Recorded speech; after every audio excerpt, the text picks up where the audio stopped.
Kesedihan di dunia ini adalah duniawi, urusan dunia. Jangan sampai kesedihan ini berlarut-larut membuat kita sedih nanti di akhirat. Sehingga segera tinggalkan kesedihan itu. Pandai-pandailah, inilah kita akan menjadi orang cerdas. Pandai-pandailah kita untuk melupakan kesedihan. Tinggalkan kesedihan. Ia telah berlalu di masa yang lalu. Bukan kesedihan yang akan datang. Tidak ada kesedihan yang akan datang, tidak ada. Yang ada di masa yang akan datang adalah harapan.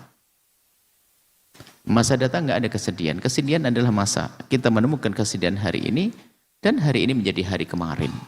Semuanya berlalu. Kalau sudah berlalu, kenapa kita harus mencoba kembali dengan mengingat-ingat? Bukankah itu sebuah kebodohan?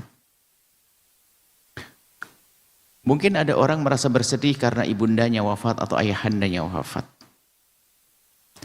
Dan mungkin kesedihannya, dia membuat hujah akan kesedihan yang boleh ia datangi kembali.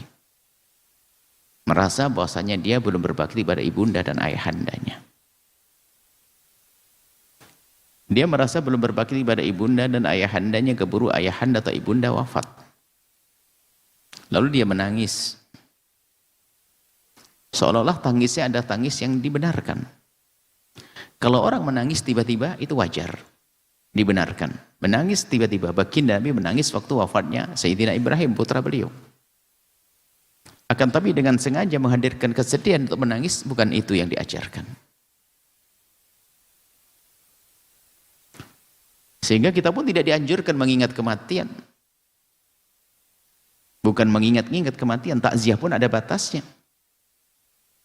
Maka yang sering mengadakan khol, jangan dianggap khol itu mengingat kematian, bukan. Khol itu untuk menghidupkan kembali akhlak orang yang telah meninggal dunia, agar kita meniru. Biasanya dikholikan orang hebat, ada manaqib yang disebut. Bukan mengingat kematian, karena kesedihan tidak boleh kita datangi kembali, dan itu sudah berlalu.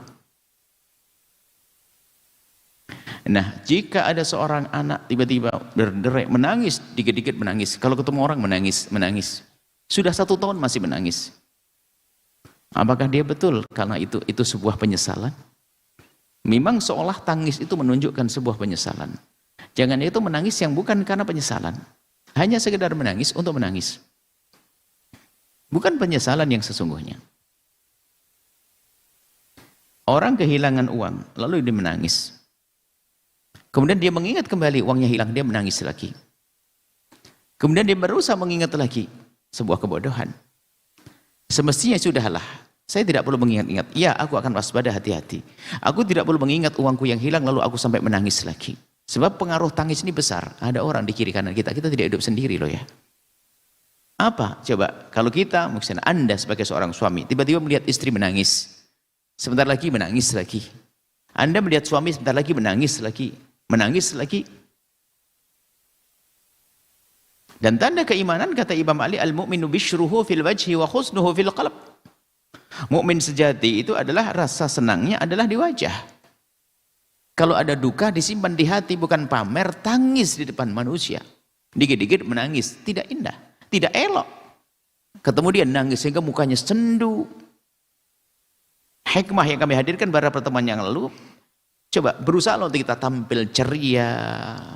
Karena keceriaanmu itu bisa membangkitkan semangat orang yang melihat kita. Orang ceria, wajahnya ceria. Memberikan inspirasi.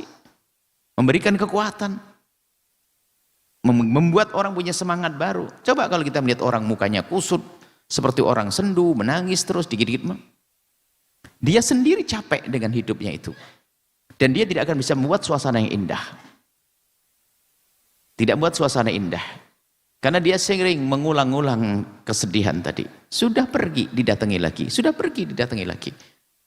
Setelah Anda menyaksikan video ini, jangan lupa berselawat kepada baginda Nabi Muhammad sallallahu alaihi wa alihi wa sahbihi wasallam.